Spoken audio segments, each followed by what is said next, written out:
I got that animal ambition. I got that animal ambition. I got that. Hey y'all, Smoak what's good? In this video, I'm gonna be watching 10 dream WWE opponent CM Punk can now face. The past few days, I've been releasing CM Punk related content, whether it's about his return or, yeah, pretty much his return. Oh, might as well just call it CM Punk week, honestly. Yeah. Just like how it went when he signed with AEW, there's a fresh new set of opponents he could take on in the ring for like the next several months, whether it's on occasionally on TV or on PLE / pay-per-views. They gotta make it a good one, from the promos all the way to the match itself. This is by WrestleMania, and the original video is in the link in the description down below. Let's go. CM Punk's earth-shattering return to WWE was the best return ever in professional wrestling. Why? Well, because it was never meant to happen. That's when true, CM Punk walked out of WWE, he did so without looking back. Real talk, it was the same thing with Bret. Well, not same. It was the same thing by Bret Hart back in, when was this? 2009, leading to 2010. But it wasn't the same impact, only because Bret Hart was retired since then with that injury suffered by Goldberg with that kick and the stroke he suffered like afterwards. I don't know how long the time gap was in between those two incidents, but yeah. Other than the shout-out happened. When CM Punk walked out of WWE, he did so without looking back, other than the shout-out of every expletive under the sun of Vince McMahon. Punk was legitimately done with WWE, and who could blame him? This is the same guy who is on record as having called the WWE's concussion policy bullshit, telling Colt Cabana WWE doesn't do anything to protect the wrestlers, they do things to protect themselves. They don't let everybody know that they're doing all these fantastic things for concussions for the boys, they do it so it looks good on them in the public. Another thing with CM Punk is that while he'll be quick to chastise the powers that be, he'll provide you with a quality show in and out of the ring. That will continue in WWE, so long as Triple H, WWE's esteemed head of creative and Punk's infamous long rival, books it as such. But what have they got in store for CM Punk? What dream matches could we expect from WWE now that he's back? Or join us now as WrestleMania looks at 10 dream opponents that can happen now for CM Punk in WWE. Be sure to subscribe and hit that notification bell for daily wrestling videos, and follow us on Facebook for exclusive lists. Also check out our new website, WrestleMania.com.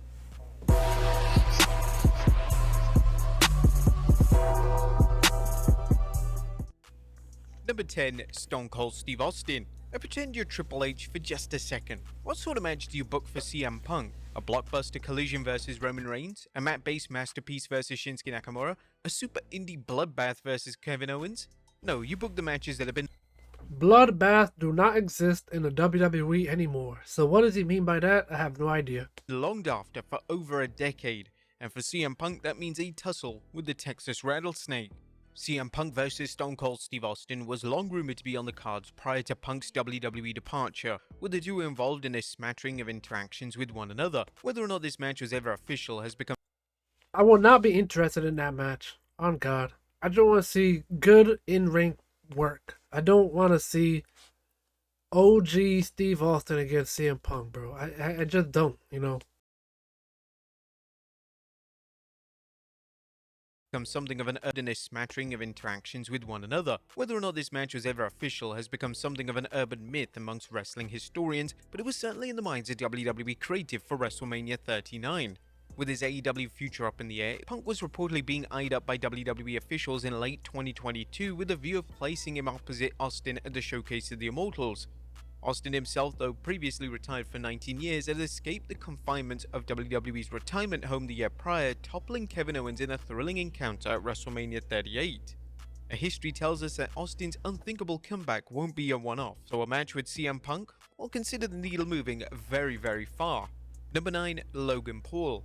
The quality of celebrity involvement in wrestling has risen to such a point that the stinkers of Kevin Federline, Tyson Fury, etc. are now massively overshadowed by the genre experts, chiefly Bad Bunny, Johnny Knoxville, and Pat McAfee. But as for the ace of the genre, it's Logan Paul. The older Paul brother, since debuting with WWE in early... Sami Zayn versus Johnny Knoxville was something I did not expect, bro. They put on a good show. I ain't gonna hold you. I am not going to hold you. Respect Sami Zayn's work, bro. 20 genre, it's Logan Paul. The older Paul brother, since debuting with WWE in early 2022, has become an internet sensation all over again, irregularly wrestling banger matches against a modicum of top WWE superstars who can make him look like $1,000,000 in the ring. Ricochet, Seth Rollins, and Rey Mysterio have all provided Logan with a scintillating contest, and CM Punk would be no different. Though he's the reigning United States Championship, a title that Punk definitely won't be fussing over, even though it'd make him a Grand Slam champion, Exactly, the match would yeah. print excess money on the basis of the shed load of natural material there is to work with. CM Punk lashing Logan Paul for never paying his dues, Paul bashing Punk for his AEW misfortunes, quite literally, it writes itself. Number 8, Randy. Facts, and facts, bro. They could go at it for real on the mic. And definitely in the ring. Damn. Orton.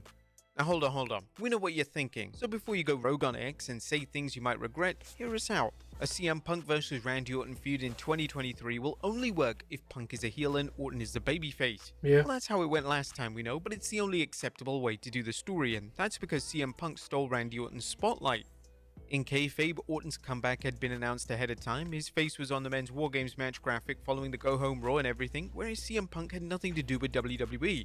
The rumors of his hometown return were just that, rumors, until the morning of the show. He only agreed to terms that day, hours before the Viper was due to his anticipated re-emergence. It'd be incredibly easy for WWE to turn this into an angle, framing it from the viewpoint that Punk re-signed with WWE to screw Orton. Their 2011 work together was fine, but remember who went over in both of their pay-per-view encounters. For storyline's sake, CM Punk has been after Randy Orton ever since. Number 7, Roman Reigns. Until the If they were to do that feud, they have to do it later down the line because it's way too recent when CM Punk came out and him and Orton was both showing love to each other while CM Punk was just Seth Rollins was just talking smack to CM Punk, like which he paid no mind to at the time. the events of Survivor Series, Cody Rhodes was the odds-on favorite to win the Royal Rumble match. But it seems that the American Nightmare's hopes of an American dream at the Royal Rumble have been slashed. As who is on the favorites to winning the WWE Royal Rumble right now? Well, it's CM Punk. A CM Punk Royal Rumble victory and possible Universal Championship feud with Roman Reigns would be the easy choice too.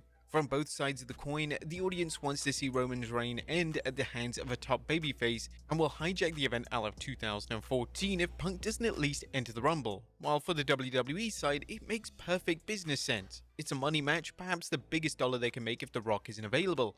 There's the dynamic of Paul Heyman as well, who worked wonders as CM Punk's. All that sounds good. I'm just not in favor of CM Punk winning the Rumble. If he does, it's great for business. I'm just not in favor of CM Punk winning it. Advocate throughout 2012 and 13 in the same way he's done for the Tribal Chief since 2020. His existence alone would add a mountain of layers to what could be an already elaborate angle. It all sounds incredibly delectable until Reigns wins. They wouldn't finally give CM Punk the Mania main event without him do the job, would they? Or would they? Number 6, Chad Gable. And Chad Gable is a Vince McMahon tag team guy being pushed to the moon. Justly so as a Triple H singles guy, and he's all the better for it. Gable, who is incredible as a tag team performer for that matter, has come into his own as a snappy, adept brute, proving his worth throughout the Gunther rivalry.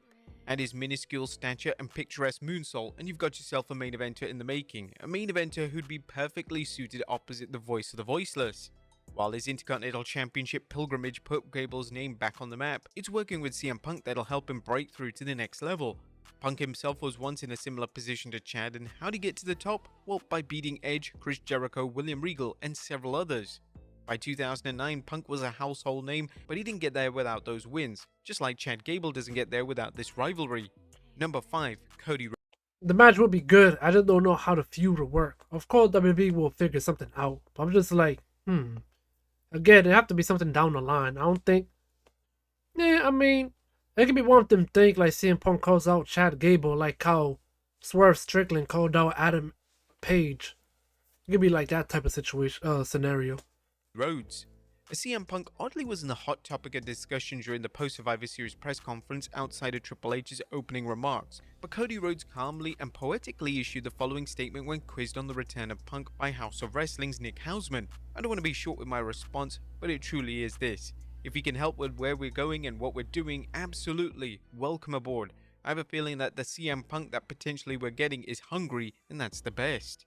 But WWE, well, Cody Rhodes especially, understand the dangers that accompany CM Punk's comeback. But where there's a risk, there's a reward, and Cody Rhodes facing CM Punk, well, that's a mighty fine reward. It'd be interesting to see how this one played out alignment-wise, as Cody is WWE's top babyface and could be for the remainder of his career.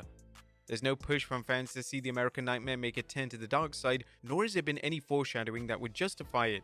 Punk, meanwhile, could lean more into a heelish tactics in a tweener role, but he's just come back to WWE, the very place he slammed for almost a decade. He's going to be internally cheered regardless. Their last singles showdown was on December 2008's Raw, and obviously that was a long time ago, and their wrestling styles have completely changed, but both men are world-class professional wrestlers and high-ranking sports entertainers. They'll definitely make it work. Number 4, Brock Lesnar. A spoiler alert everyone, Brock Lesnar actually cares now. The man who once seemed to call everything he did on the fly has cared about his work since his aura-defining SummerSlam 2021 comeback as Farmer Brock.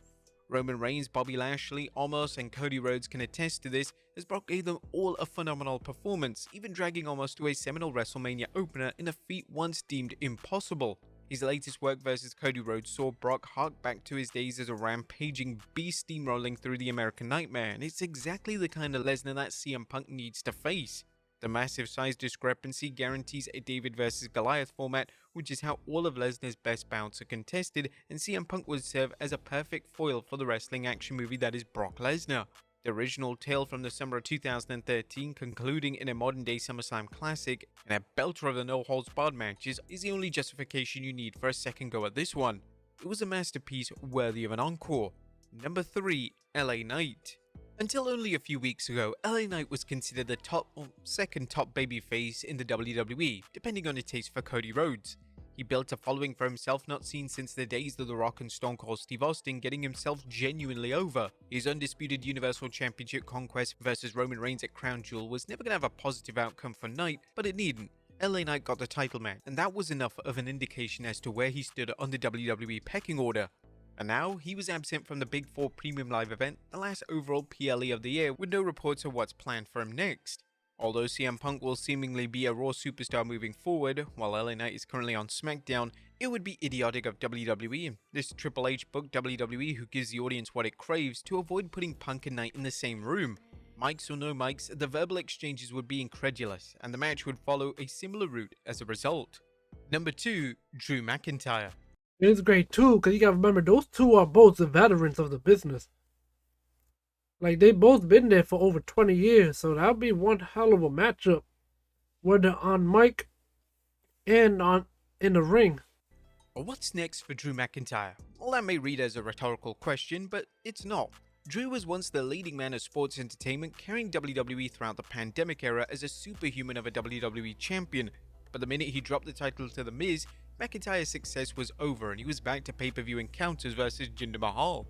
The latest word on McIntyre is that he's still unable to come to terms on a new contract with WWE, with his current deal due to expire after WrestleMania 40. And to further this, he's caused a scene backstage where he then fled the All-State Arena immediately following Survivor Series. Drew was reportedly seen slamming doors and cursing while clearing his locker room, and this is going down while CM Punk made his WWE return. This doesn't mean that the two are connected though.